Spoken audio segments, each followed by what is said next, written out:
California. Most of the riders hail from Southern California. All the manufacturers are located here, and traditionally, we have one of the great crowds on the season. Hello, everyone. I'm Art Ekman, along with former Supercross champion David Bailey. In fact, 2 of your wins, David, right here at the Big A. We're 2 races into the season. Most of the riders should have things dialed in by now. Well, Jeremy McGrath certainly has things dialed in. The rest of the riders, however, so far, it's really been anybody's guess. The tracks have been changed a little bit this year to try to tighten up the racing, and it's done just that, and 2 record crowds so far. Jeremy McGrath returning to the site of his very first Supercross victory. In fact, he's now looking for his 4th consecutive victory here at the Big A and his 3rd straight win on the season. As we take a look at the Suzuki 250-point standings, Jeremy, of course, on top, but look who's in 2nd place, David, Damon Bradshaw. Well, I think a new and improved Damon Bradshaw. He's sitting right where he wants to be, a 3rd at the first round, even a better finish last week, a 2nd, looking for a win. And he's only 8 points behind, so if Jeremy makes any mistakes, he could inherit the points lead. Damon telling us yesterday that he feels as good as he's ever felt on his bike and is a little bit surprised of his podium performances so far this year. What a story coming out of 18 months of retirement. I'm trying to be better mentally prepared than I was before, which I think I am. And I want to be as smooth as I possibly can. But then again, if it takes riding the ragged edge, that's what I'm going to do too. Bradshaw's new attitude has paid immediate dividends. Here in the season's opener in Orlando, Florida, number 28 leaps by Michael Craig, then puts the block pass on Mike Brown. After a decent start, he read the field like a linebacker reading a quarterback's eyes on the way to a 3rd place finish. Yeah, it was a good feeling to be on the podium. That's my goal all year, and I'm sure it's a lot of guys' goals. Obviously, we all can't be there at the same time, but that's my goal. I want to try to be as consistent as I can, and if I can win, I want to win, but I want to be on the podium and feel like I put forth a good effort. And last week I really put forth a lot of effort. I rode a lot of races to get there. I mean, I had to ride the preliminary, then the qualifier, and then the semi to get to the main, and I had plenty of laps on the track. But I started getting a little weathered toward the end of the race, but everybody said I looked like I started riding better toward the end of the race. So, that made me feel good. I haven't watched any video of it, so I don't really know what it looked like. But it felt good to be on the podium again, and I haven't been there since I started riding it, so it's a good feeling. In Minneapolis for round 2, many asked the question, did Bradshaw luck out in the opener, or could it be that this electrifying rider of years gone by is truly ready to contend for a championship? His answer was 2nd place, getting by Craig near race's end and picking up time on the undisputed leader. I guess everybody can always ask me, well, how do you think you're going to do? Well, if I didn't think I could win, I wouldn't be here. That's what I want to do. And 2nd, 3rd, 4th place is no good to me. I mean, it's good if you've had to come from behind and struggle and you can get to 2nd, but everyone wants to win. Obviously, we all can't, but I like to be there as many as everybody else, no more. Well, Bradshaw and McGrath are looking for victories, but as we found out through covering Supercross, surprise, surprise. Right. Well, anything can happen in Supercross, and some international flavor this week. A guy named Tortelli from Europe making his U.S. Supercross debut. Also a kid named Hogan. No one really knows who he is. He's from Australia, and he's been riding with the Yamaha guys out on the test track and looks pretty fast in practice. Also Pichon, 125 East Coast points leaders on a 250 this week. Both the 125 East and West divisions got together last week, and Kevin Windham from the West showed them all. Well, he sure did. I think carrying that confidence from the first round onto the 125s, looked even better last week, and he just looked untouchable. Already 9 points ahead of Pingree and 10 points ahead of Dobb, his closest competitors. Kevin Windham is confident and healthy after his battle with the Eastern contenders. This year I feel really comfortable, really strong, and not only physically, but just I feel so good with the bike. I feel like me and the bike are working really good together, and for a smooth rider, it helps. You don't really tire yourself out as much. So with me being in shape and definitely feeling comfortable on the bike, then I think I'm going to be ready for the long motos, outdoor and indoor. Yeah, I've got a real good situation now. It gives me a real good chance to prove myself. I'm on a factory bike with a factory backing with the team and everything. So the ball's in my court, as one would say. I have to just prove if I am worth what they're giving me. I want to win the West Coast Supercross title. That's been my main goal to this point. I want to be top 5 in the outdoors, be a contender at all those races, but for sure I want to win the West Coast Championship. Well, I started out a couple years good, and I ended up getting hurt and didn't really get much recognition. But last year, I made it through the whole season strong and got the recognition that I needed. Well, David, we saw Chad Pedersen waking up from a concussion. He probably will not be racing tonight, the word is. And also another top contender out of the lineup. Right. Robbie Raynard, who was trying to ride with a sore neck last week, it found out that it was actually a fractured vertebrae in there, so that could have been a serious situation. And with him out, that's really going to open it up for Wyndham. As we look at the future 1996 Supercross schedule, we'll be right back with racing action from the Big A. The Suzuki track map shows us a more difficult track from the second round. A lot more jumping. Plus, they've crammed a lot into this traditional baseball stadium. Well, as you can see from this layout, it's very busy out there. And the first thing we have is an off-camber first corner. That could be problems for everybody getting pushed wide. We get into a triple jump. It's the first of two triples. The second triple is going to lead you right into a sand pit. That sand pit's getting rougher and rougher as the night goes on. Then we're going into a rhythm section, 180-degree corner, another rhythm section, kind of a step-up whoop section and a step down, and then into the trickiest section of the evening, a horseshoe whoop section, brilliantly placed right before the finish line. The riders wanted a technical, and that's what they got. Okay, we're on the starting line for heat number 1 here with the 250s. Damon Bradshaw, Phil Lawrence, the Kawasaki youngsters, Huffman and Hughes, and the gate is dropped. Here we go for the whole shot. Steve Lamson, number 4, with Huffman, number 10. You see riders getting pushed wide already, but everybody gets to their goal. The Kawasaki, a couple riders going down in the back, but it's Sean Kalos who sneaks through there. He's on the back door, Lamson. Lamson, Kalos, along with Jeff Matasevich. Matasevich competing in the Japanese series last season. That series does not start till April this year. They have an 11-race series over there. He won the championship, and he's here tuning up for that series. But he's doing very well in 3rd place in this heat. Well, Damon Huffman making an excellent move to the inside of Matasevich there. Matasevich knew it. He looked over and just let him have the line. That was probably a smart thing to do. Further back in the pack, Huffman's teammate, Ryan Hughes, gone down, so he's going to have a lot of ground to make up. It looks like a semi for him.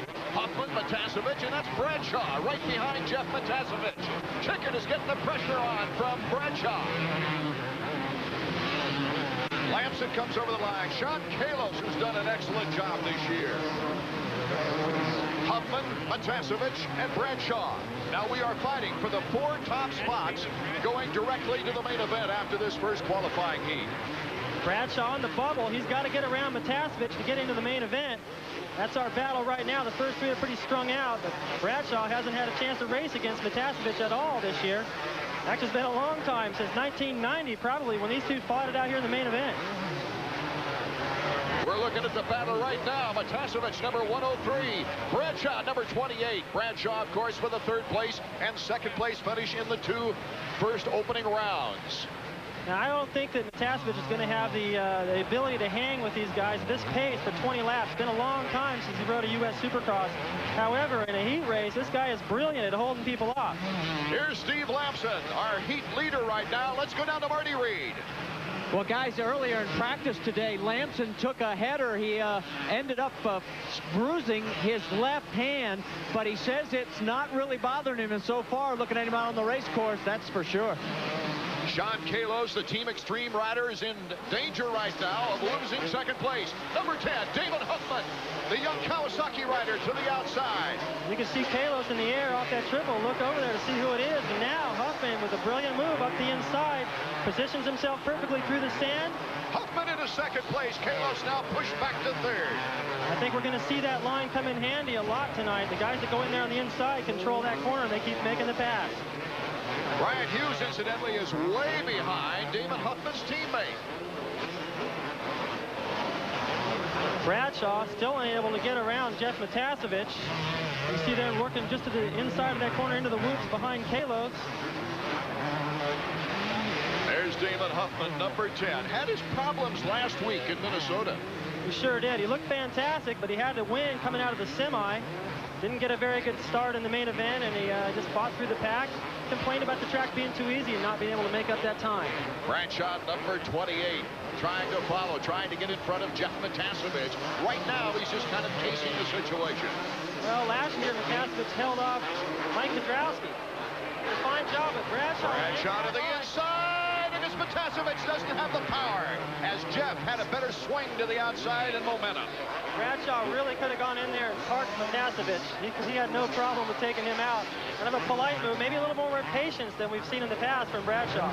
Here in heat number 1 of the 250 qualifying, it's Lamson followed by Huffman and Kalos in the 1, 2, 3 spots. Matasevich in 4th with Bradshaw on the cusp. The top 4 going to the main event. We'll be back with more Heat 1 action from Anaheim after this.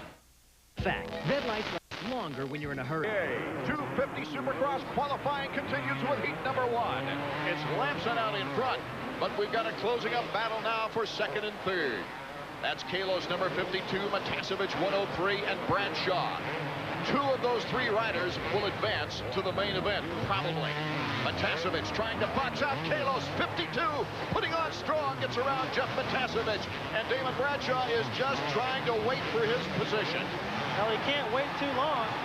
He's got Phil Lawrence now. You can see right there, number 13, going high in that berm, starting in the loop section. And if Bradshaw can't get something done, Lawrence might be able to displace him, and Bradshaw looks like he would definitely have to go to the semis. This is a great battle. The crowd is on their feet as Kalos has the edge there in our picture. Lamson out in front, closing the gap as Damon Huffman now as they come out of the triples. And they look now for a triple going into the beach area. Damon Huffman is leaping to success right now. Out of the sand, he takes the lead in the corner. There's that inside line I talked about. Pulls a tear off. It looks like he's completely relaxed and comfortable.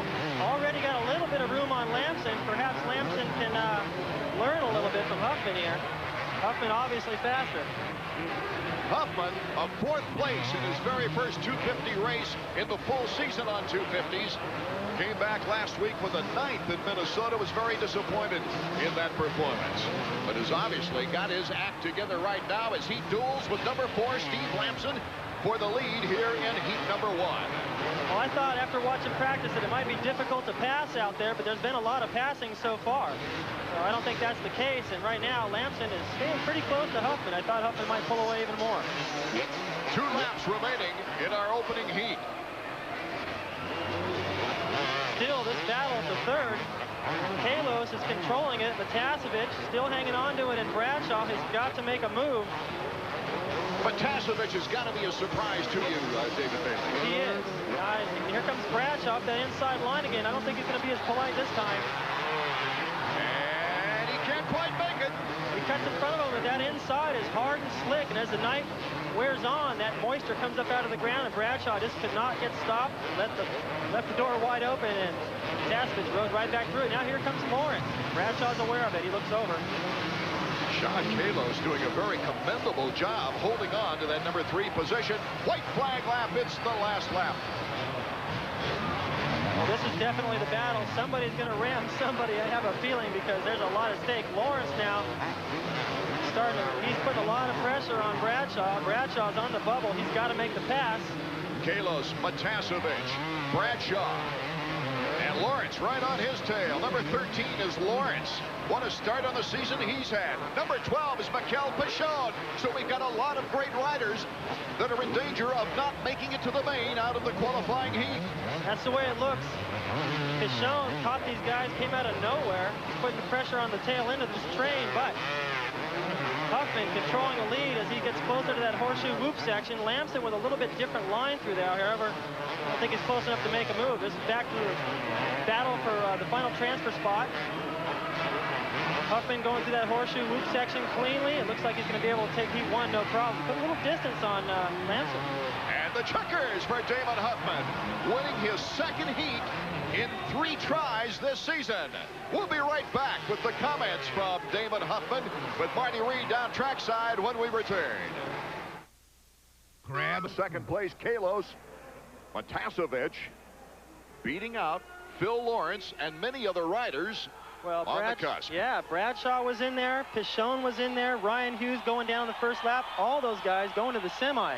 So let's go down to Marty Reed right now, David, who's got our winner with him. I got to tell you guys, all I heard from him as soon as he got the helmet off was, whew, what a race. You really had your hands full.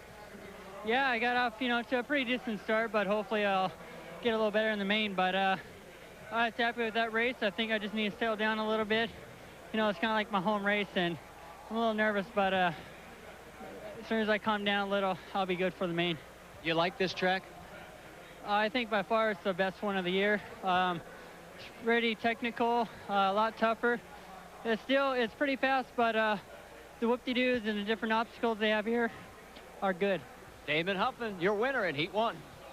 Okay, thank you, Marty. The rest of the 250 hopefuls are up next with heat number 2 of our qualifying round, and that'll include number 2, as you see there, Jeff Emig. Number 23, Honda of Troy's Swink. And number 17 that was in your picture is Michael Craig. But the big guy in this one, who hasn't lost a heat all year, there's Buddy Anthonez, is Jeremy McGrath.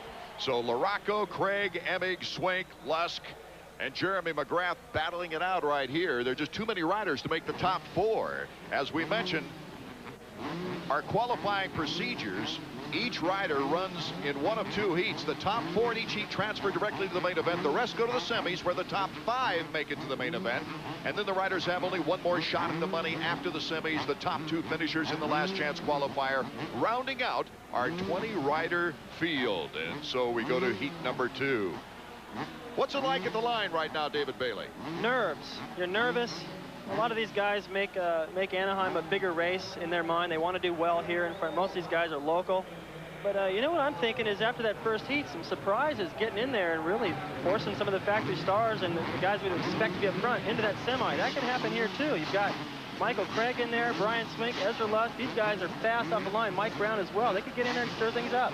Bradshaw, along with Lawrence, the number 3 guy in the points, and Hughes failed to qualify in the first heat, so they will have to go to the semifinal round.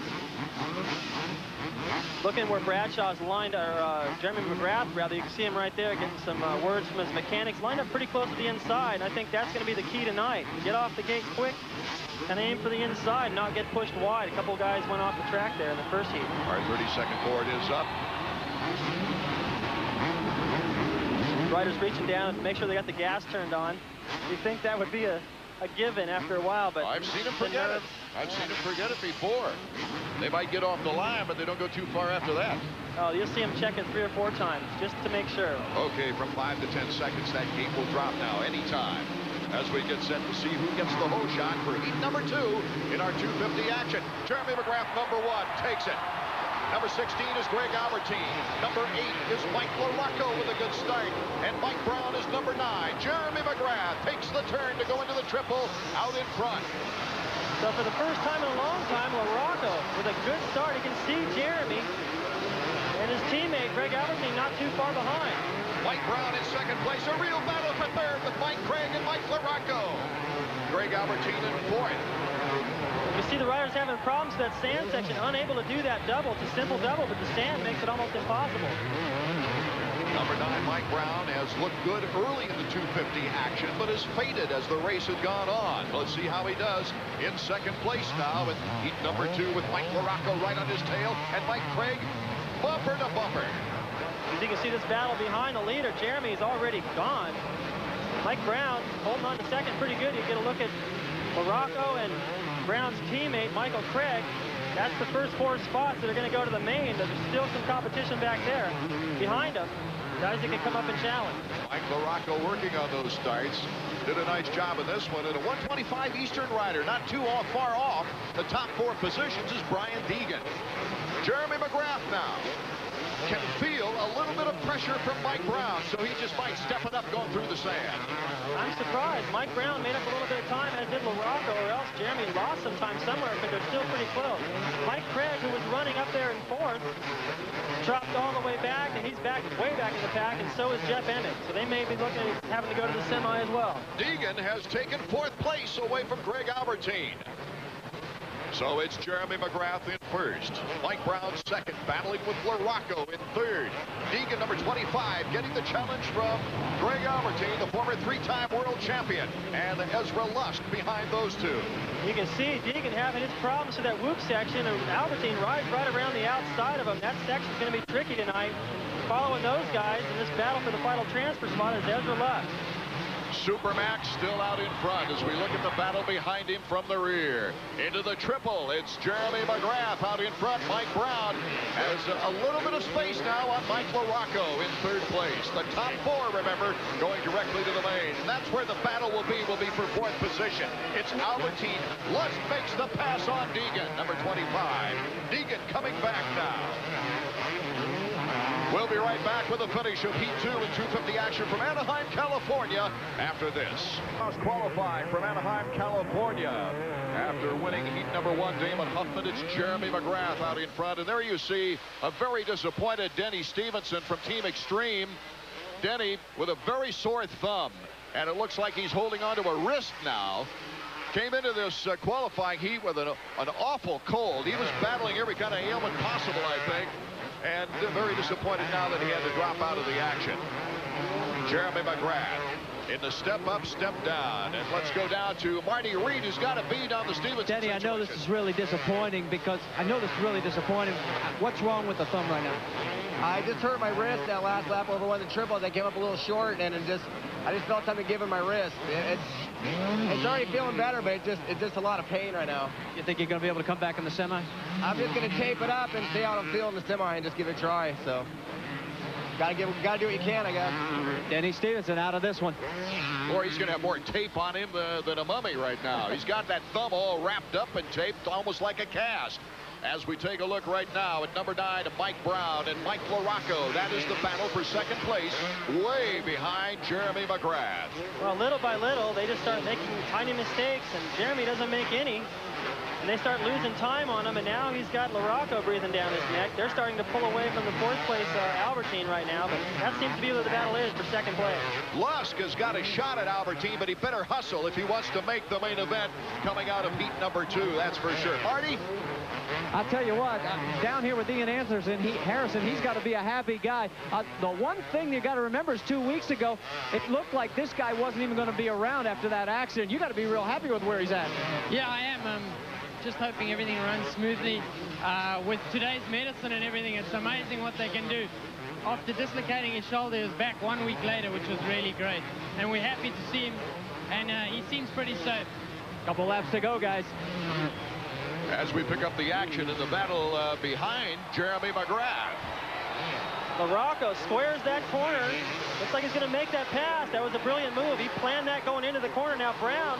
He cuts to the inside on Mike LaRocco. And LaRocco, though with great power from his Suzuki, bursts in front. Well, I think LaRocco knew he was going to do that. He took a chance by going wide, but he covered it perfect. He squared off the corner. Brown was right where he thought he'd be. He squared it. Made an excellent pass back, and I don't know if Brown's got anything left. I was surprised that he was riding so well, but LaRocco, I think, it's a little bit too much for him right now. Way out in front is Jeremy McGrath as he goes through the horseshoe whoops with little effort at all. He's just cruising. Mike LaRocco has picked up a little time, overall time on him, as he gets by Mike Brown. You see LaRocco on the Suzuki out in front of the picture, number 8.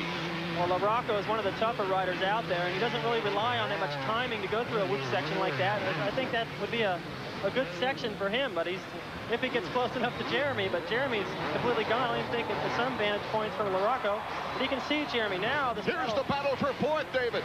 This battle really shaping up. Watch what Lusk does right there. He jumps that whole section into the corner, almost puts the move on his teammate. I think that was perhaps polite. If that was anybody else, he'd have stopped him. He probably would have put him down, but he put the brakes on. Number 34 is Ezra Lusk, and this is the battle for the transfer spot, along with Greg Albertine, just in front of Lusk, number 16. Lusk, of course, coming back from an injury-riddled year last year. His first year on the 250s was not a successful one. And Craig, you can see back there, number 17, he made a mistake early in the race, lost a lot of positions, but now he's finding his rhythm. He's right behind these guys. Wouldn't be surprised if he was able to put a pass on both of them. He caught him quick. Lusk coming up on Albertine as the white flag waves for Jeremy McGrath at the finish line. This is the final lap of heat number 2 qualifying.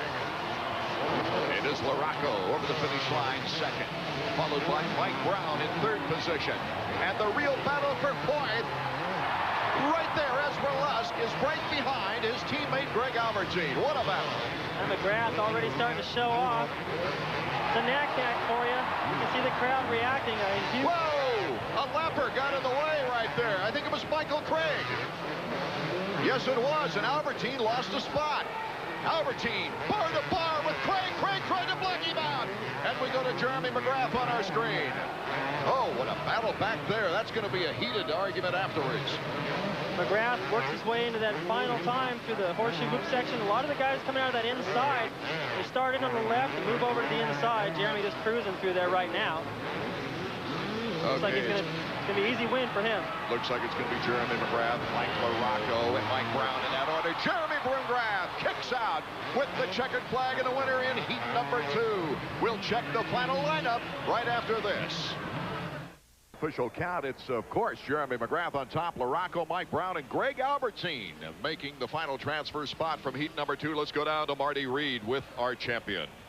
Well, what you're looking at is a $100 bill. There's another one on this side. It's mounted in the brand new hill. I got to tell you, Showtime, we have to keep finding things to talk about because you keep cleaning up on the track. This is really some piece. Well, Troy Lee Design, he does a great job for me every time. You know, each year Anaheim's really special to me, and he just helps in my effort to make it much more special. I mean, he gives me a special helmet and kind of makes me feel special. And I think with the family and friends here, it's just awesome. As far as the race itself, again, you got a great start right out of the box. Yeah, it's definitely important on this track. You saw the battle between Chicken and Bradshaw. I mean, it's really hard to pass out there. So, I mean, it's best if you just jump out and leave them. Well, we'll see you in the main event. Good run. All right, thanks. Okay, thanks, Marty. The 125 main event feature, those young professional standouts from the West Division are coming up, plus the semifinal rounds of the 250 qualifying when we return. 6 years to the Big A, 1990 and the season kickoff. Number 8, Damon Bradshaw, in his rookie season on the 250 would pull the hole shot from the outside, but going down the first corner was Kudrowski. He took LaRocco with him, but Bradshaw, with an early lead, soon had company from Jean-Michel Bale, number 22, and Jeff Matasevich. And Matasevich right here with an inside line, passes Bale and sets his sights on Bradshaw. Coming out of that same section a lap later, Matasevich again on the inside. It's an aggressive move on Bradshaw. Damon didn't like it. A lap later, he'd retaliate. Back to the inside, retaking the lead from Matasevich. Watch Chicken right here. He looks over his shoulder. He's starting to get tired, and Bale was on the move. So Bale, with one of his patented slick inside moves, took over second place, but it was Bradshaw celebrating his first ever Supercross win. Yeah, it was a wild one, David Bailey. We've got those two veterans here in this race just 6 years later. Let's go down to Marty Reed. It's hell having to retire when you're 27, but I'm with Mike Kudrowski, senior advisor for Team Kawasaki. You've got two guys that aren't in the show right now heading into the semi. Yeah, they just kind of had a rough break. Emig had a bad start, and then Hughes had a pretty good start, and he went down on the double after the first turn. So I think they'll be winning the semis. Last question, you like this position? It's a little bit different. It's a little hard to get used to. It's my second race at LA, so I'm getting used to it, though, and hopefully I won't want to ride a motorcycle. Time to go racing, guys.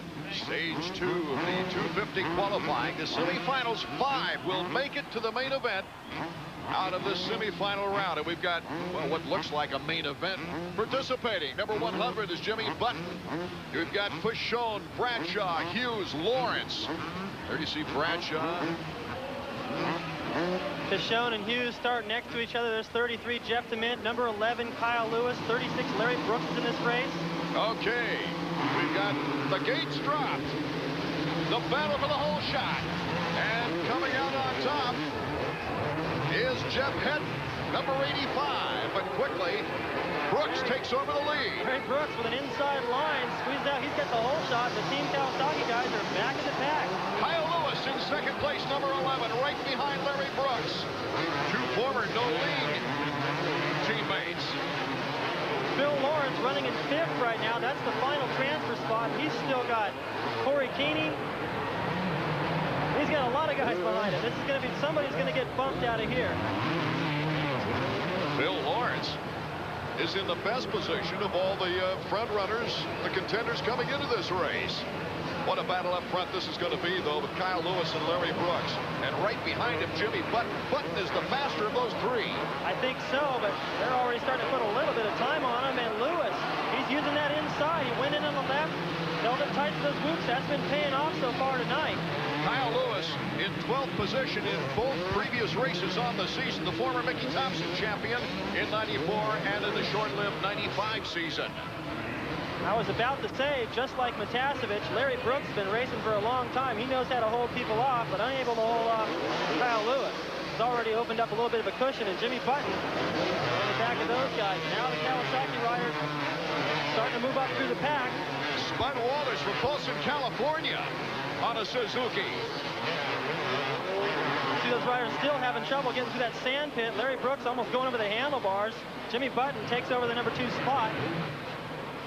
There you get a look at Lawrence. He's been passed by Ryan Hughes. And Hughes is moving up on Brooks. Remember, the top 5 make it to the main event out of this. With the better position you have, the better gate position you can choose later on, as Hughes is taking after Larry Brooks, but having a little bit of trouble in the horseshoe whoops. Well, I think as the night wears on, Hughes is strong. That's where he's going to go fast. Number 5 is Hughes, chasing number 13, Phil Lawrence, as we check out the corner. There they come over the finish line jump. And it's Bradshaw. Bradshaw finding himself once again not in a qualifying position. He's got some tough guys to get around before he even finds himself in the main event. If he doesn't make some moves quick, he'll be in the last chance qualifier. Kyle Lewis, Jimmy Button, Hughes to the inside on Brooks. Hughes starting to favor that inside line through the sand. You see he gets over that double, no problem. Could it be possible that Bradshaw might have to go to the LCQ to make the main event? Very possible. If he can't get things moving now, it's going to be over for him. Kyle Lewis doing a nice job out front. Jimmy Button now starting to close the gap a little bit. And so is Ryan Hughes in 3rd. Brooks is in 4th. Phil Lawrence in 5th. That's the cusp, as Bradshaw having all kinds of trouble around the hay bales. We'll come back with the finish of the semifinal round in a moment. Round number 1 in the qualifying for the main event from the Big A, Anaheim, California, with a packed house. Another record crowd in the 3rd round of Supercross action. We see Kyle Lewis. He's starting to approach a lapper. This could be interesting with Jimmy Button in 2nd place. Let's go down to Marty Reed. Well, the signboard says stay loose. That's the signal for the man in the lead, number 11, Kyle Lewis. There's Shane Drew giving him the sign. You got to be real happy right now. He's riding really, really well. The bike's working good, so if he just stays loose, he can win this thing. I'll tell you what, David, it looks like his rhythm. He's in it right now. Well, he's definitely got it going. He's starting to pull away now from Button. Ryan Hughes making up a little time, but not as much as I thought. Hughes looked fantastic all day, and he's not really catching Lewis, so I think you're right. We see Lewis on the screen. Button in 2nd. Hughes is putting the pressure now on Hughes. But back on the 4th and 5th positions, I anticipate a battle between Mikel Pichon and Phil Lawrence. 2 laps to go here in the semifinal round. We're going to have some great riders going to the LCQ, ladies and gentlemen. Right now, as it stands, Bradshaw is going to have to go to the last chance qualifier. If he can't get around Pichon, that last lap, Pichon blew by him in that horseshoe whoop section. This is one of the best qualifying races I've ever seen Kyle Lewis run. A good, steady, tough rider, not known for great speed. Now, this is your battle. Ryan Hughes going to the inside. Oh! Great move by Hughes. Comes over the final lap. The white flag is waving. Hughes has been using that inside line every lap, picking people off. And even if you don't pick them off, you don't lose any time by going there. And at least you make the guy in front of you nervous. If you make the bobble, you're by. Bradshaw is in 6th position. He has to catch number 13, Phil Lawrence, if he's going to make the main and not go to the LCQ. Lawrence is in a battle of his own with Mikel Pichon. Pichon is definitely fast. He's unable to get off the line. But once he gets out there and after the first couple laps shake out, he's going quick. Right now, you're looking at Bradshaw. He's on the back end of Lawrence right now. He's close enough to make a move. I think he's going to have to do it in that horseshoe section. Oh, he can't make mistakes, though. As we see Kyle Lewis, followed by Ryan Hughes in the 2nd position. Bradshaw trying everything he can, but Lewis got it all his way. He's got a comfortable lead. He's going to take the semi. The checkered flag for number 11, Kyle Lewis. Ryan Hughes, Jimmy Button 3rd, and it is Pichon 4th. Bradshaw has to go to the LCQ as Phil Lawrence took the final 5th position. Here in the semifinal round, we'll be back to the Big A with semifinal number 2 and words from our semifinal number 1 winner right after this. Down there with the winner, Kyle Lewis, in the semifinal round number 1. Marty? I got to tell you, Art, David, you made the observation. We saw it down here, too. That was probably the smoothest ride we've seen you make in a long time. I mean, you really look good out there. Well, I've been getting smoother and smoother every weekend here. The no-lane bike is just working great. Can't ask for a better bike. I feel good out there. I don't know. I just haven't had the luck in the starts the last 2 races. Hopefully I can put it up front and show everyone that I'm there. Starts are so critical in every race, but this one, I mean, this punishes you. Look, you're sweating like a mule, and it's chilly out here tonight. Yeah, I've had a little bit of cold this week, so I'm sweating a little bit. I think the cold's just trying to get out of me. I don't think that'll slow me down, though. I'm tougher than that. See you in the main. Definitely. Okay. Kyle Lewis winning semifinal number 1. Hughes in 2nd place. Jimmy Button in 3rd. Pichon 4th. Lawrence in 5th. Those riders making it to the main event as we go to the 2nd semifinal, and you see Jeff Emig right there with a smile on his face, but he's got serious business in front of him because we could just as well have a surprise here in this semifinal round. Well, I don't know why he's smiling. I don't want to have to go to the semi. There you get a look at Mike Craig closing his eyes. He knows he's got his work cut out. There's a lot of guys in this semi, and just like we saw Bradshaw get bumped in the first semi, somebody could get bumped here as well. We've got Swink and Lusk, 2 veteran riders really as far as experience is concerned in the 125 ranks as well as 250.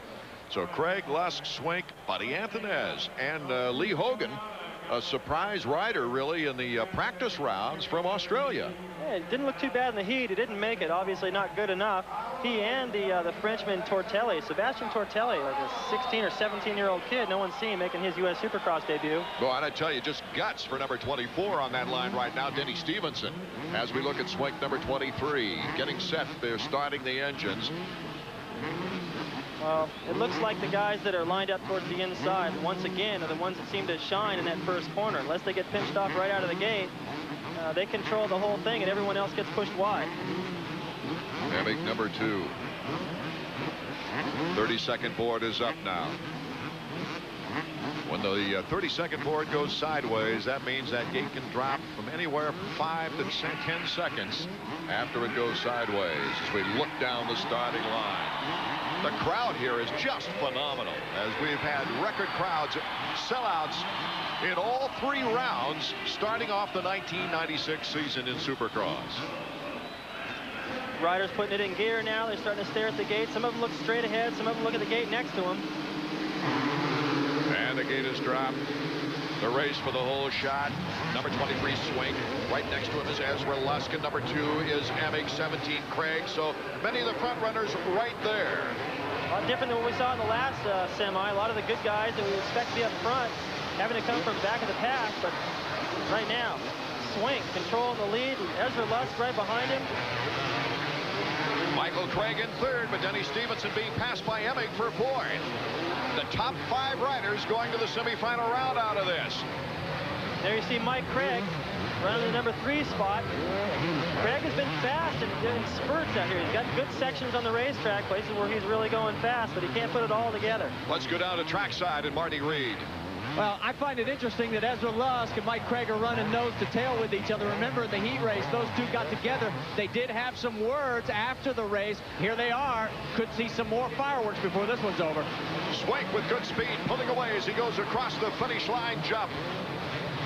And this semifinal round is official now with the green flag behind him. Number 34, Ezra Lusk with Michael Craig and Emig, followed by Stevenson.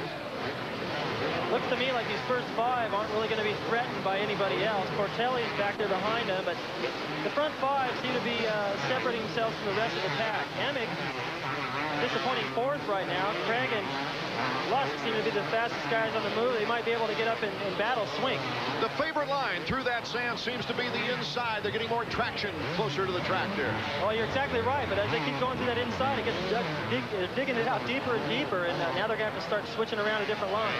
Our leaders now going into the horseshoe whoop area. Swink having a little trouble getting around that corner as Ezra Lusk is in 2nd place. Craig and then Emig. Emig is right on the tail of Craig. You can see all the different lines through that section. I really like that section. It forces the riders to turn through there, almost like moguls. They're not worried about just the bike bouncing straight up and down, side to side. Well, Michael Craig is now making the move and makes the pass on Ezra Lusk. Here comes Emig on the outside. Ezra boxing him out. Oh, what a great race. Michael Craig, number 17, Ezra Lusk, 34. And Emig is number 2 on the Kawasaki. And Lusk squeezing out Emig. Emig unable to do that triple, cased it hard. These guys not leaving each other very much room. I was surprised that Craig found enough room to get by Lusk. He didn't leave the door open. Emig going to the outside sand on the line that time. Way out in front is Brian Swink, number 23 of Honda of Troy. A 10th position in the first race in Orlando, an 8th spot in the last race. He's gunning for the main right now.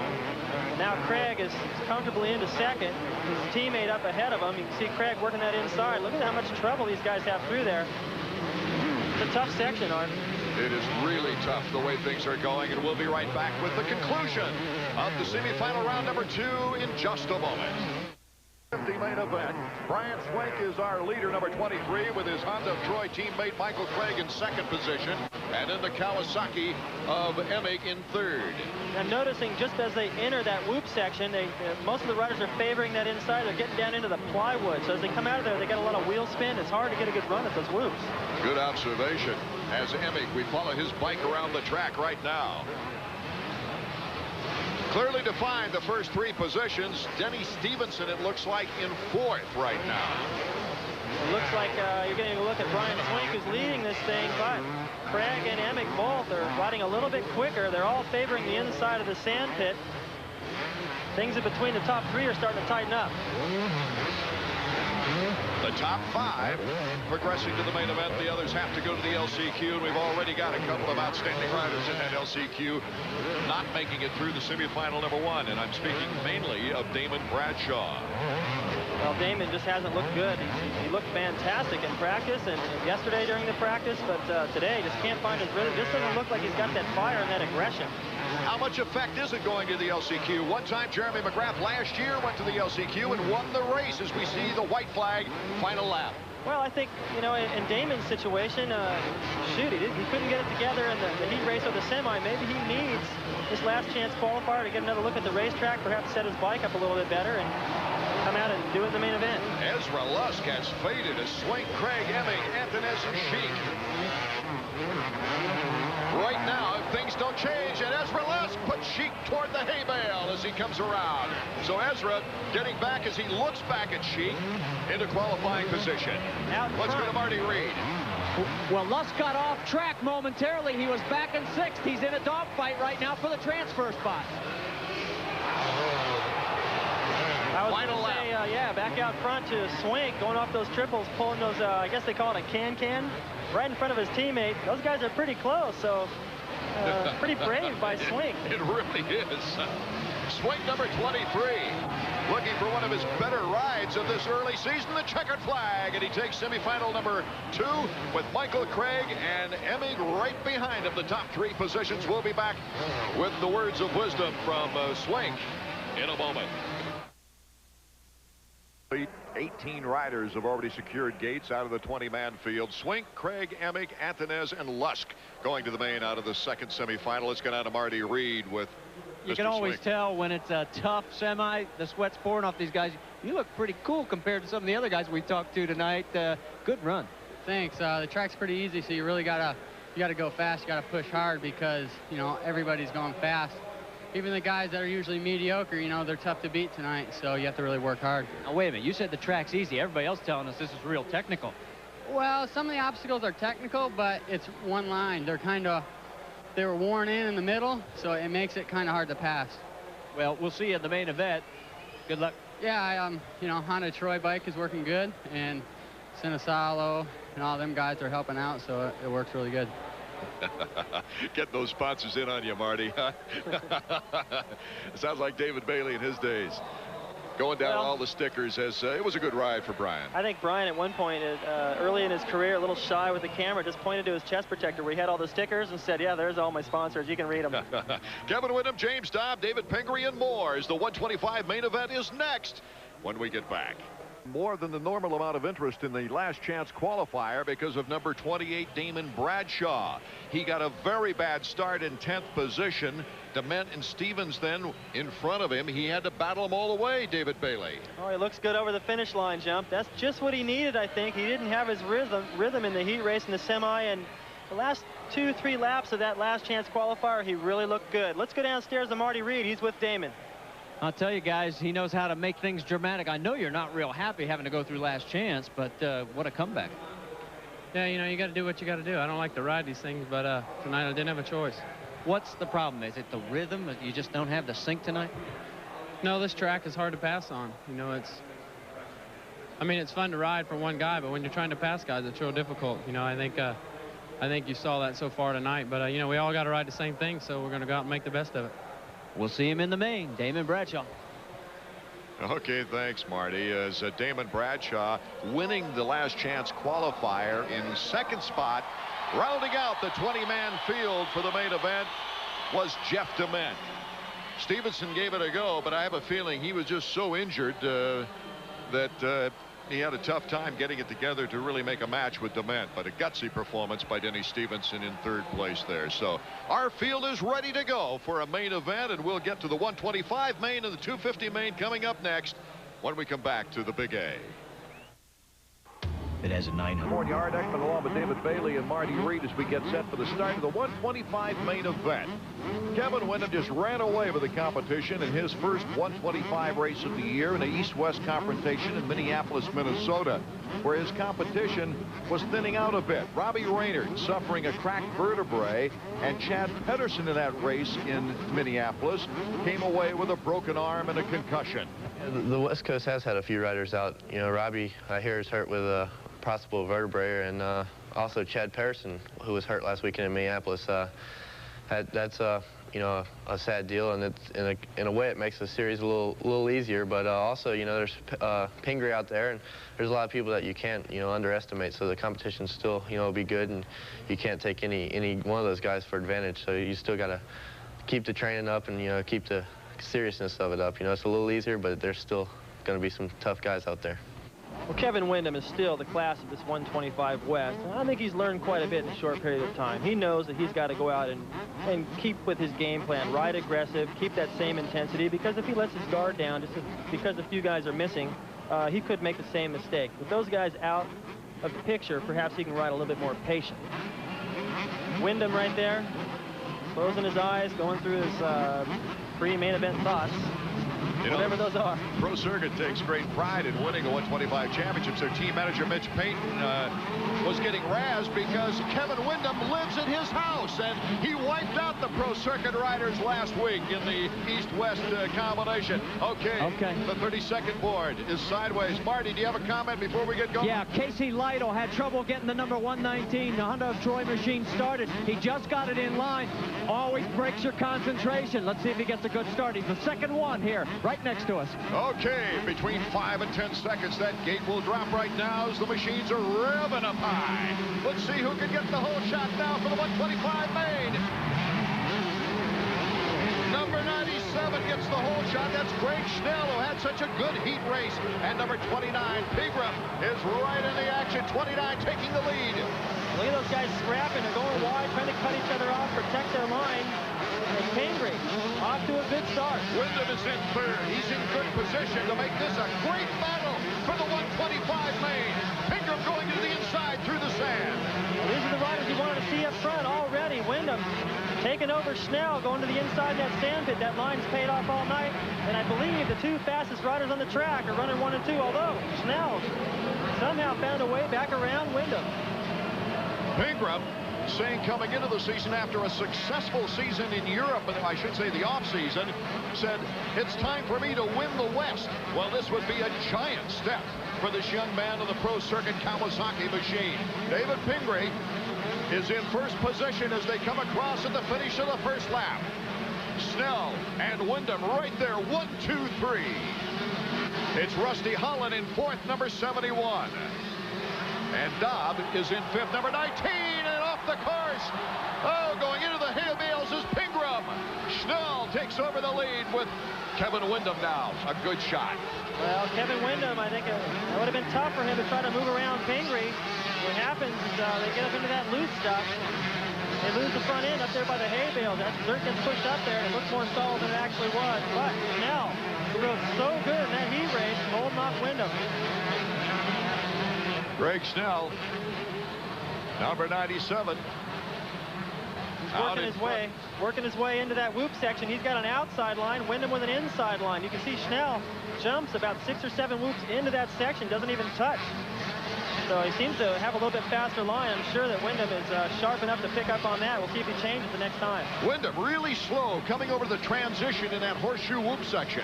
Right. Well, I think he's patient now, knowing that Pingree went down. He's got a pretty good distance back to Daub, who's now running third, so he'll be patient. There's Pingree trying to catch up, coming through the pack right now. He's approaching number 73, Jeff Willow. What a bad break for him. Now he's got a battle with his teammate there coming up on the inside. He's still going pretty high in that corner, and as I mentioned before, all that loose dirt gets pushed up to the hay bales, and it gets tough to get through there, and he just lost the front end. Jeff Willow from Glendale, California, and the Honda is right in front of him. Right, well, not for long. Here goes Pingree. Look out. The youngster really has a nice flash about him. He sure does. You know, one thing he does do well, perhaps it cost him in that corner back there when he fell, but he goes through the corners fast. He's on the gas before he even gets there, it seems like. Things are tightening up for the lead coming out of the horseshoe whoops as we go to the short flat straightaway. Wyndham getting good power out of that Yamaha. Coming right over the finish line, jump behind Snell. It's wheel to wheel right now. Wyndham having to back off a little bit rather than connect wheels. Let's go to Marty Reed, trackside. Yeah, you know, guys, we've talked so often about rhythm. Remember Casey Lytle at the very start of the race could not get his machine fired till the very end? Just to update you, he is running next to last in this field.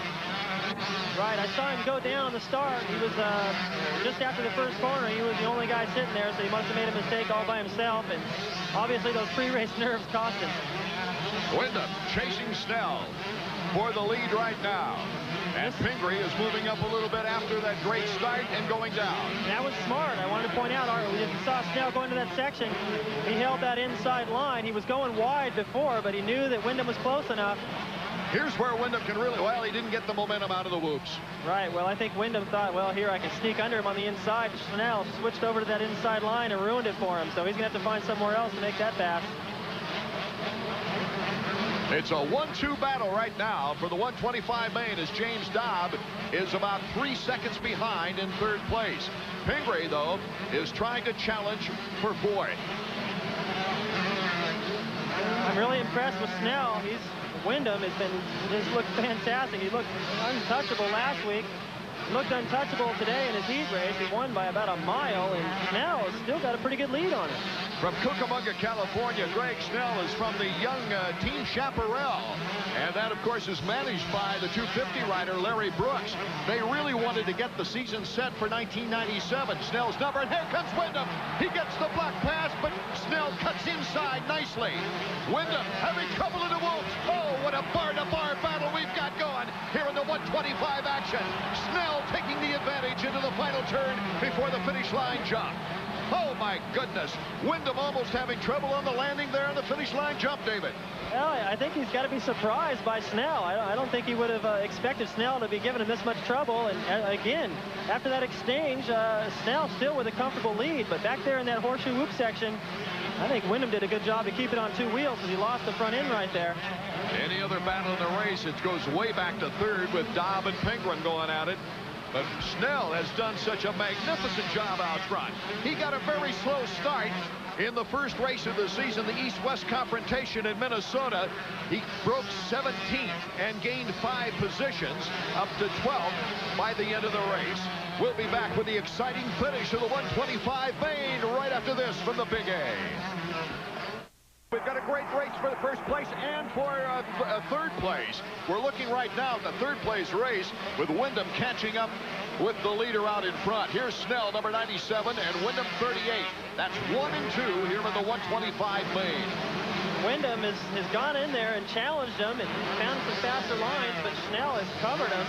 Now Wyndham is, fortunately, he's got some breathing room since Pingree went down to take his time to try to find a better way around. But right now, I don't see anywhere on the racetrack where Wyndham's any faster than Snell.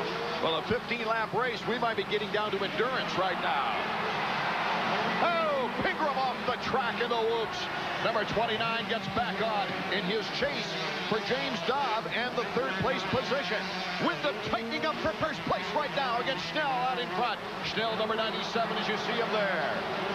Wyndham, after a tough rookie season with illness and injury, has come back this year with total confidence and strength. Says he's having fun, and he makes the inside move on Snell. Taking over first place, Snell cutting to the inside, though. Takes it right back again. Over the triple into the sand. Snell, the inside route, has the advantage. And then Wyndham comes right back. He planned that perfect, but look at the difference of lines in there. A box out by Wyndham. And they go into the step up and step down before going into that horseshoe section. Wyndham now with a little advantage. Can he hold it? Marty Reed downside. Well, we're down here with Ali Seymour, and here comes Kevin Wyndham. You can see the sign. He's telling him to relax. 7 laps. Gives him a little nod. Ali, at first I thought he was pacing himself, but he's had his hands full. Yeah, Snell's riding really good, and we just got to keep attacking. And oh, I don't mean to interrupt, but Pingree goes down with James Dobb. They were battling for third. Our cameras were right on the scene. Back to you, Marty. Well, they're back to the action down here, and we could tell things were happening. Oh, that's what's so great about this sport. No wonder we got over 60,000 fans there tonight. Oh, terrific crowd. Here's Wyndham now headed toward the sand with Snell just waiting now for Wyndham to make a mistake. It doesn't look like he has the real zip to challenge him, David. Well, I was surprised, and I think Wyndham was too, at how long Snell stayed up there, and he's still close enough to take over him if Wyndham makes any kind of mistake. I don't think it's going to happen now. Moving into third is Rusty Holland from Fresno, California, number 79, a ninth place finish in the Minneapolis. His very first race as a Western competitor, and Brandis has moved up to 5th position behind Dobb. Dobb was able to get up as quickly as possible to retain a 4th place. There's Pingree, number 29, trying to battle back into it after flying through a hay bale. You can see his handlebars right there. Look at the throttle side. It's bent way up. Looks almost like a speedway bike. It's going to be tough for him to try to just ride this thing out now. Pingree just trying to hold on for the best finish possible as you see Kevin Wyndham. Kevin Wyndham in the lead. He's starting to open up a little lead now, yeah. Yeah, he opened up a second on that last lap, didn't he, David? Sure. Snell's still close, but he's got about it's almost a half a lap back to 3rd place. James Dobb, who was battling with Pingree, before they actually crashed together in the whoops, they bumped coming down that step-down section with Pingree going off the racetrack, getting back on, and then Pingree, I think, a little upset about it and went back in there and took him out, and he paid the price. As we look at number 38, Kevin Wyndham, let's check his rhythm, David. Oh, he looks good now. He looked a little shaky in the beginning, and actually he has the luxury of that lead, so he can take his time to that loop section, but that's not one of the places on the track where he's fast. You can tell what great shape he's in right now. Oh, look at him. It looks like he's out maybe in the first couple of laps of practice right now. It doesn't look like he's using that much effort, but when things are flowing, that's how it looks. That's how Jeremy makes it look in the 250 class, and you can see the difference back to when we watch Pingree. It looks like he's trying twice as hard and over-anxious, and that's the difference. Kevin Wyndham in the first race of the season started a good position. In second, he went on to win as he took over the lead in a great, on the 5th lap, in a great battle with Mikel Pichon as the East and West got together in the last. But then Wyndham just took away with it, much like he's trying to do right now in the race. You can see as he works through that step-down section, he's going to pull into that inside. They're starting, you'd be surprised they get into the plywood right there. That rut's getting deep. Makes it tough to get into that whoop section. And he's not going that fast through there, but he's going fast enough through there to hang on to a lead. Snell still pretty close to him. We're going to look at the Honda stopwatch now. The Honda stopwatch clicking it off to see about an interval, David. Let's check it out. Long ways back to 3rd place. Villemin, the Frenchman that Marty noted before the race got underway, has now moved into 5th place. He's just testing the waters here in American Supercross before going back to Europe. Dobb just going by, almost 20 seconds down from Kevin Wyndham. Wyndham working his way out of that sand pit. Look at him, he's just standing up on the bike, making it look easy. He's not even breathing hard now. He's got, you can look over, you just saw him take a little glance at Snell coming into that section. He knows he's got it. As long as he works his way through the lappers carefully and doesn't make any major mistakes as he heads back into that horseshoe section, almost to complete a lap. Over a minute this week. Yeah, it's a little longer course. It's much busier than the one in Minneapolis, that's for sure. The young man from Baton Rouge, Louisiana, is coming over at 1:04.2. Now, I think I got some lap times on him in practice at a minute flat.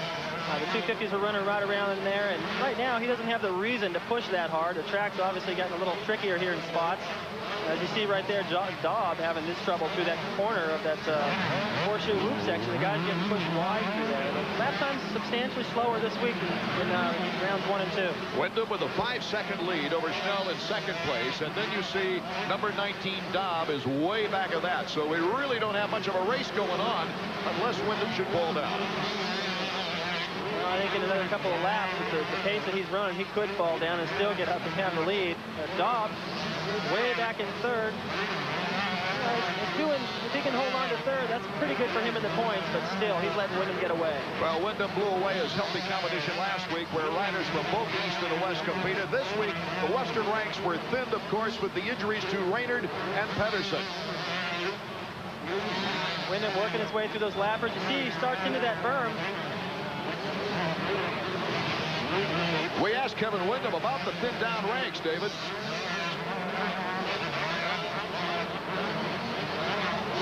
Wyndham circling the course with ease, but he was concerned even though the ranks were thinned in the 125 Western Division.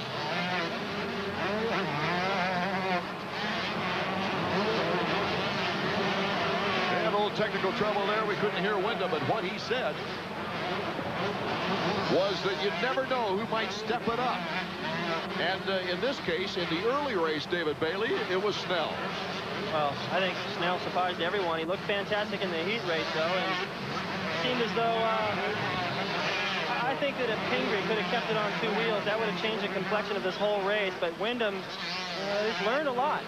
Learning from Bob Hanna, he just knew he could take his time and probably felt he could get the better of Snell in this 15-lap final, and it's worked in his favor.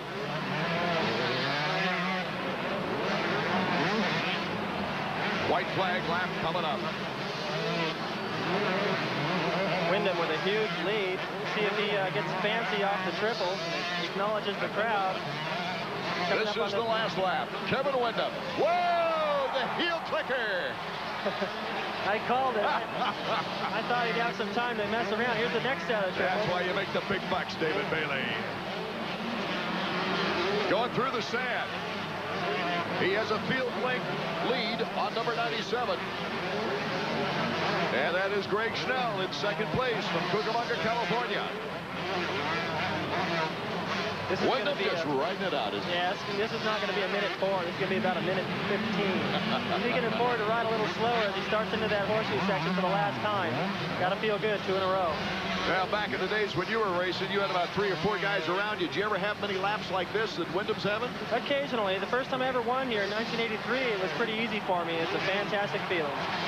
Kevin Wyndham looks at his mechanic, looks at the checkers, and flares it out, winning for the second time in a row the 125 main. And we'll be back with words from Kevin Wyndham and the lineup, the official lineup, finishing here for the 125 main after this.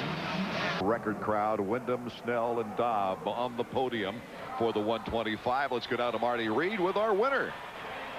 Well, we've got both Greg Schnell and first place over here. Let's get in Kevin Wyndham here right away. I'll tell you what a great comeback there. Looked like you were pacing yourself, and then as I mentioned with Ali, it looked like maybe this guy was giving you all you could handle.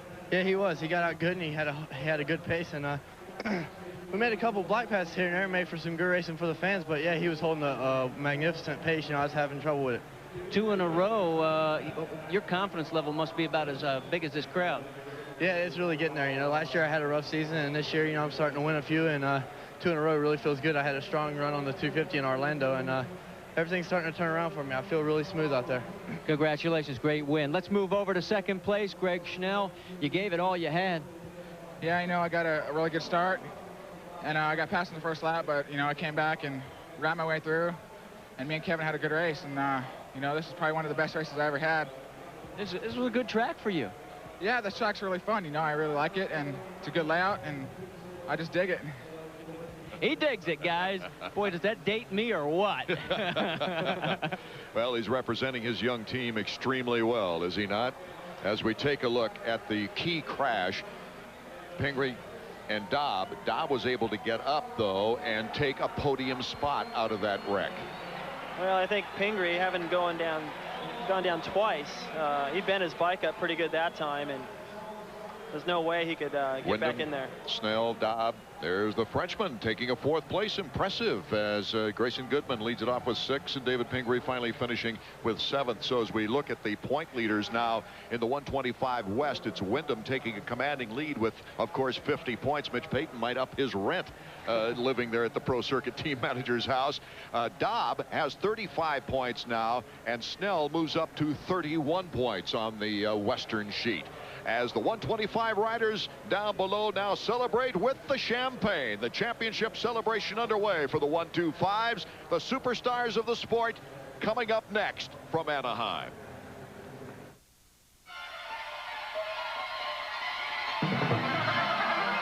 Been waiting for the anticipation of the 250 main. The largest crowd of the season, 65,000 plus. Waiting to see if Jeremy McGrath might be able to capture his 4th consecutive Anaheim Supercross. As we take a look at the past winners who have won this event. McGrath for the last 3 years. Damon Bradshaw had to go to the LCQ in '92 to win it like he did here tonight. 91, Stanton did it, and 90. Well, let's get a shot of it. 90. Damon Bradshaw had to go to the semifinal round before he won that event. Also got the whole shot, David Bailey, from the outside starting gate. Well, he better hope he can pull it again this year, because that's where he'll be starting, on the outside. It's a little bit shorter start, and it seems to favor the guys on the inside because of the angle of the gate. So he's got to get the jump of his life. Let's go down to see if Marty Reed's got any of the strategy that's going on down there. Well, I'm standing right next to Steve Butler. He's going to work on the starting gate that Damon Bradshaw has to go from. Talk to him. They said they're going to try the outside line, ride the berm as far as they can, hopefully get to the inside before that next far corner over what would be the right field foul pole. If he gets a bad start, he is going to be hung out to dry, fellas. David Bailey won this event in '83 and '86, the 2-time winner. What advice do you have now for Damon Bradshaw, Dave? Well, he's got to get the reaction of his life, and I noticed that when he went around the first corner, he rode right up next to the hay bales where he'll probably get shoved, and he took a long, slow look, just like he's taken now. I think he's telling Keith McCarty he didn't like something he saw in that first corner. There was a hay bale that was pushed out a little bit in his line, or a dirt clod, and you can bet that McCarty's going to go over and take care of that. What surprises will come forward? It always happens in Supercross. You can line them up and, well, everything but predict Jeremy McGrath is not going to win. You kind of doubt that right now, as the odds are with Jeremy. Of course, after winning the heat, you see him #1 right there very seriously. He was looking down at the back wheel before he took off for the parade lap. There's his teammate Lamson, #4. What these guys do a lot of times is they build up a little pile of dirt under their rear tire, so they actually are kind of sitting on a ramp, so the back end is higher, and they can squirt off of there and try not to get kind of a wheelie over that gate. But they got to hold the front brake to do it, and they got to scoop up dirt from somewhere. And all these guys have little tricks of what they like to do their starting pad. But if one guy's got something good, they all copy him. I was going to say, David, this could be a good day for Mike LaRocco. This is one of his favorite tracks. Let's go back to Marty Reed in the starting line. I'll tell you what a contrast. Take a look at Jeremy McGrath. It's like business as usual. And Damon Huffman, look at the look in his eyes. He is intense. Look at him. He just looked over at McGrath. He wants this one badly. And I got one other thing to tell you guys. It's starting to rain down here. Oh, it could get slick on this track, David Bailey. It's going to get very slick because it's so hard packed into some of those corners, and you can see anywhere the dirt is kind of shiny and packed. That's going to be like riding on ice. Okay, the 30-second board is up. It's time to get tense. The riders at the gate. And we've got from 5 to 10 seconds before the gate drops on our main event for the 250s here in Anaheim. The biggest crowd of the season, 65,000 plus. Watch the race for the whole shot. Jeremy McGrath on the inside with Greg Albertine, #16, and #9, Mike Brown. Bradshaw got hung out. And here comes Jeremy, right where he wants to be to take away with this, the 3rd race of the season. Steve Lamson having a battle with Albertine for 2nd place. Cuts to the inside. Let's see who comes out of that fray. Albertine holding his own as they go to the beach. Let's circle the track. Well, I like what Lamson did there, he positioned himself to the inside of Albie, and it looks like he's going to hang on to second place for the second week in a row now. Uh-oh. Albie back in, stuffs Lamson, doesn't leave him any room. Lamson's still hanging on to third, but looks like last week, the 2 Honda teammates out front. Right behind Lamson, 2 Honda of Troy teammates, 2 Michael Craig and Mike Brown, number 9 and number 17. You just get a glimpse of number 8, Michael Rocco, at the back or top of your screen there. He's not too bad of a start, but same story. McGrath out front already, a 2-second lead, Art. McGrath over the finish line jump with that 2-second lead. Greg Albertine in second place, a good showing so far for the Suzuki. Lamson in third. Brown and Craig in fourth and fifth. And one of the interesting things about the way this track is shaped up is that when they go into the corners, if they go in wide, they can carry their speed through there. But if they got somebody right on their tail, they got to go in tight. It slows you both down. And McGrath has the breathing room to run his own lines, and you can bet he's going to pull away. LaRocco has moved up behind the Honda of Troy riders as we take a look at Albertine in second, Lamson in third. That's Brown and Craig and LaRocco, and then Kyle Lewis, who had a very good heat run. Right, you watch Mike Brown is starting to show a little bit more confidence every week in the 250 class. He's been getting good starts and riding strong up there. LaRocco, you see, he's still taking that high line. He likes that. He gets a better run into the whoops. Moves up, and he's holding that inside line. Makes a little time on Craig through there. Let's go down to Marty Reed. I'll tell you what, guys, I've been watching Greg Albertine. He says that right shoulder that was dislocated 2 races ago at Orlando was not bothering him, but question for you, David. 20 laps. This is a demanding track. Can he hold on? Well, that's the question. It's a lot more technical right now. Lamson's starting to move up to that inside. That's been working for him. The good block by Lammy as he goes toward the beach. Can Albertine catch back up? Mike Brown is on their tails going through the sand. Right, and to finish that question by Marty, I think that we saw it last week. Albie ran in second for a little while, but he dropped way back in the pack. I think due to that shoulder injury, there's just not enough strength through there. And on this technical track, it's really going to wear on it. McGrath going into the horseshoe whoops. Now Lamson cuts in second place. The Honda's running 1 and 2. Well, this is the way it looked last week, and Lamson made the mistake in the sand. I talked to him in the pits earlier. He said he ran through that in his mind all week long, going, man, why didn't I just settle down and just follow Jeremy around? I had at least a second place. Looks like he's doing that tonight, but geez, his teammate is already coming down the other straightaway. This kind of racing not only takes quickness and talent and strength, but it takes intestinal fortitude as well. Steve Lamson with a very hard crash in practice. Lammy in second place. Here comes Mike Brown challenging Albertine for third. That's the corner where there's been a lot of block passing tonight. The riders are learning their lesson. Instead of going in and leaving the door wide open, they're going in and jamming on the brakes, so whoever they're passing can't get back underneath them.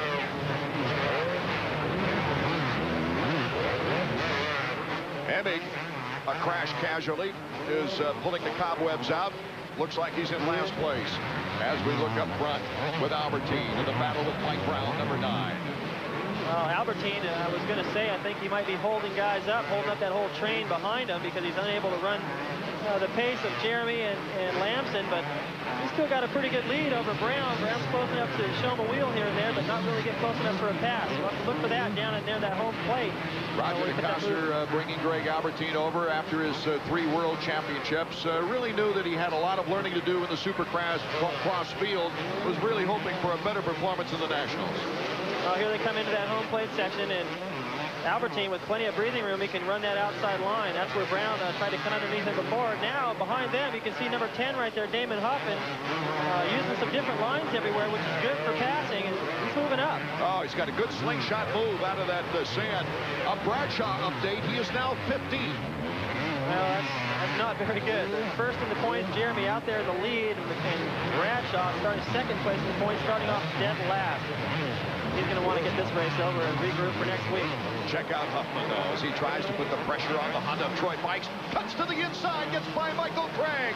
Oh, in that most difficult section, he pivoted quick and got a good acceleration out of there. Well, after he won his heat race, he talked about how much he liked his track. It's his favorite one so far this year. It's more technical, and the more technical you make it, the faster he goes. And look out for LaRocco, who now approaches Michael Craig from the rear. These guys really scrapping. They're nose to tail in these sharp horseshoe corners. And right here, going to the inside, Damon Huffman, you can see him cut off. He did the same thing to Mike Brown that Brown was doing to Albertine. It didn't really work. Brown covered it and cut back under the inside. But watch this outside line Huffman has. And he cuts him off, though, and takes the line away. A good move, actually, by Brown as Huffman on his back bumper. And LaRocco's right on Huffman.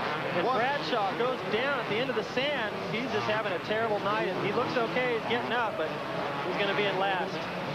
There's the shot of Damon Bradshaw. This has not been a memorable moment for Damon, that's for sure. Yeah, this whole night has just gone horribly for him, and you got to wonder, he's had a cold all week. If that didn't just throw him out of his rhythm. Sometimes with a cold, you get stuffed up, your equilibrium's off, and you pay the price. But you know, he's been noted as saying that some of his best races have been when he's sick, as Damon Bradshaw makes the pass on Albertine now and is gun for Steve Lamson next. So Damon Huffman in third position on the Kawasaki. His first year as a 250 rider. He's got this course dialed as well as any course so far this year. Well, you can look up, you see as he goes over the triple jump, he can see up there to second place Lamson. I think he knows he's got the speed to catch Lamson. He did it in the heat race. But Jeremy is, I think with the laps that are remaining, Jeremy would have to make a huge mistake. Oh, going down is Albertine. It looked like, yes, and he got took by a rider who came by. Now, Ryan Hughes ran right into his shoulder. Of all places he could get run into, right into the shoulder that's injured. He's getting up slow, so he's just adding to his problems this year. Just going down, crashing, injuries, can't get it up, keep it on two wheels. So as we look at Jeremy McGrath, who already has 2 straight wins on the season and is just ripping loose a lead against his teammate Steve Lamson. We have 3 outstanding riders who have had crashing problems. Emmy, Bradshaw, and then Albertine.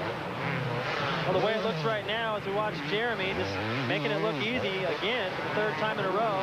He's got a pretty good lead over his teammate Lamson. It hasn't really grown or shrunk. It stayed about the same, and I have a feeling that that's by design. Here's another look at what happened to Albertine. He got way too much throttle, and his teammate LaRocco just trying to squeak through there, and it actually was Mike Brown who ran over him.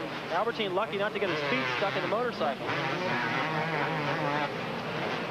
Back to the leader, Jeremy McGrath, all-time winningest Supercross rider as we take a look at the top 5. McGrath working his way through that rhythm section. He had actually a faster line through there in practice in the heat race, but I think the track's getting chewed up through there, and why risk it? It's fast enough to do it that way. He can monitor, look over his shoulder, get those signals from Skip Norfolk and find out how far back his teammate is. And as we can see from up here, it's not threatening. McGrath with a 7-second lead over second place, and third place then is 6 seconds behind. Damon Huffman is in third place. And LaRocco on the move. He's starting to put time actually on Damon Huffman, who appeared to be the guy, perhaps the fastest rider on the track. LaRocco's catching him. LaRocco would love to put that Suzuki on the podium. A Suzuki, it's been ages, and Bill Harris can't remember the last time a Suzuki's been on the podium here in Anaheim. As we take a look at the Honda stopwatch. Well, we'll see if Jeremy can run around a minute. He was earlier today. The track's getting chewed up, and he doesn't have any reason to push that hard. You can see the lead back to Huffman, 12 seconds, almost 13 seconds. That's a lot with the laps remaining. So really, the only race we have in this 250 main is LaRocco. Can he catch up to third place? Damon Huffman. Well, he seems to be making time on him, and neither one of these guys make very many mistakes. And I would think of the two, they both seem to finish strong, but perhaps LaRocco's a little stronger. Jeremy picking up another half second on second place on that lap as Hughes has moved into 6th place. So we got McGrath, Lamson, Huffman, LaRocco, Craig, and Hughes. That order, the top 6. We watch McGrath start into that horseshoe section. 50 seconds. It looks like it might be close to a minute here. He doesn't really have a reason to push, as I already pointed out. We'll see what his lap time is. 1:01. Pretty quick. I'll bet you it's pretty ride in the park, huh? I'll bet you, yeah. I'll bet you it's consistent, too. I'll bet you if you put a watch on him, it's 101 every lap. Doesn't vary very much. Doesn't make any mistakes. That's why he's so tough to beat. McGrath, as we said at the beginning of the show, returning to the scene for his very first Supercross win. It's hard to imagine he didn't have a 250 win until he got to Anaheim. He didn't win the first 2 races of his 250 career. Well, he was just feeling it out. I think he had the same strategy that we heard from Damon Huffman this year, his rookie season on the 250. Having had so much success in the 125, the same as Jeremy. But he got it rolling here, and once he won that first race, they kept coming. David Huffman, number 10 on the Kawasaki. Mike LaRocco, number 8, coming through the sand. That gap is widened just a little bit. Let's go down to Marty Reed. Well, we're just ready to talk to Skip Norfolk. He's waiting for his rider to come by. You can see on the board he's got make happen. Just keep the focus. And I got to tell you, it's almost like a ride in the park right now. Are you ready to go to sleep yet? Heck no, we're out here to try to demolish these guys. We got Lammy running in second. That looks good for 1-800 Collect and Honda. We just need to make sure he can stay out front, stay focused, and not give these guys anything to look at. Demolish is a good word for it, guys. Absolutely. I think that's the key word. Don't give them anything to look at. Run out there and hide. Don't even let them see what you do. Now, Marty, I see a different color in the track. It looks like it's getting a little slicker here in the turns. Has it stayed a little drizzly? Has the rain stepped up, or is it completely stopped? Yeah, the mist has picked up, and it's a real fine mist. Anybody who's been to Southern California knows what that is. And you're right, in the corners it seems to be collecting just a little bit. But I don't think it's going to become as big a factor. We've only got 9 more laps to go, unless the clouds begin to open up.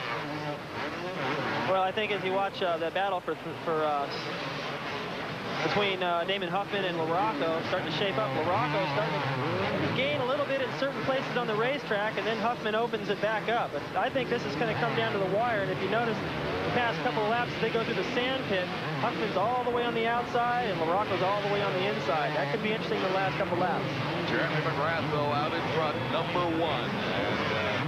And last year, of course, he showed up with taillights on that helmet of his. He started at 9th place, moved into first place on the 13th lap for his victory last year. He moved into first place in 94 in the 5th lap, but he returns to the scene of his very first victory as we look back now at the battle between Damon Huffman and Mike LaRocco. LaRocco just has not been able to close too much now. Now he stepped it up through the sand. Well, as I pointed out, Huffman was using the far outside. That time he chose the middle. I think he's sensing that LaRocco was making time on that inside. He's just working his way over to that line. He wasn't able to do that double. He was uncomfortable with how deep that rut was, and LaRocco really closed there. As Huffman and LaRocco battle for third, right behind them, Craig and Hughes are into a big one for 5th place. See right there, Huffman having a lot of trouble trying to pick his way through these lapped riders. And perhaps once he gets around, those guys will be aware that the leaders are there, and perhaps that'll be easier for LaRocco to squeeze through. But there you have it, number 5, Hughes coming over the finish line, jump with Michael Craig. Well, Hughes and Craig have seen each other quite a bit so far this season. And right now, Hughes seems to have a comfortable line. You notice when they get into that corner, that powder is really getting shifted around, but just beneath that hard-packed surface, because of the mist, is getting slick. Hughes trying to duplicate his 5th place placement of Minneapolis last week. A commendable 8th place finish in his very first 250 full season in Orlando at the premier race. So Ryan Hughes moving into 5th place once again. And from what I can tell, he's gaining on LaRocco. He's starting to make up time. Perhaps Craig is pushing him a little bit, and those two guys are starting to gain on LaRocco. LaRocco losing a little bit of time on Huffman. I think he had a little more trouble getting through those lappers than I thought he would, and losing his rhythm. But now you can see Hughes is dealing with Dement as well as another lapper, Lusk, right in front. Let's go down to Marty Reed. Well, I'm down here with Mike LaRocco Sr. It looked like that lap traffic really hurt him. Yeah, he didn't get by him when he should have, so he lost a couple seconds. He'll come back. Still 6 laps to go. Can he catch him? Yeah, he'll give it. I don't know. That didn't sound like a real solid tell, but he's going for it. There's Mike LaRocco, number 8. Craig is making another move on Hughes behind Mike LaRocco. And you know what I've noticed, Art, is that now that Huffman is free and clear of LaRocco, he can focus on his own game plan. He's starting to make time on Lamson. I don't know if that injury from crashing in practice on Lamson is starting to wear on him or not, but definitely you can see a difference. Huffman has closed the gap. He's closed at least 2 seconds on this lap. As Lamson, though, comes into that short stretch with a lot of power on the Honda machine coming across the finish line jump. Behind him is Hughes. It's about a 5-second lead.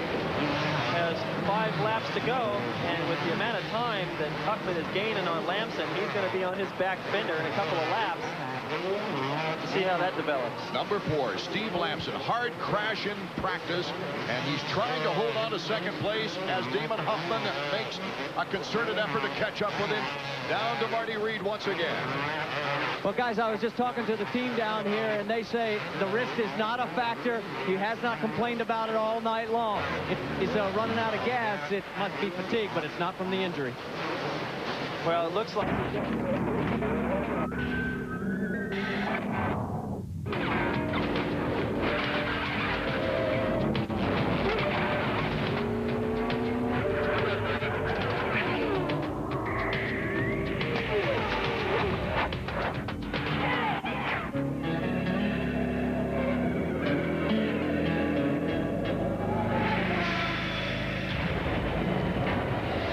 Nestled on the banks of the Puget Sound at the base of the Cascade Mountains, the city of Seattle has long been known for its majestic beauty. The city of Queens has also been recognized for its fanatical race fans. The Seattle Seahawks might be flying south for the fall, but tonight it's the Kingdome enthusiastically embracing round 4 of the AMA Supercross Series. Hello, everyone. Art Ekman along with David Bailey. The legend lives on. Jeremy McGrath winning his 32nd career victory at Anaheim last week, and is gunning for his 4th consecutive victory this year. Well, it doesn't surprise me. The kid has been outstanding so far.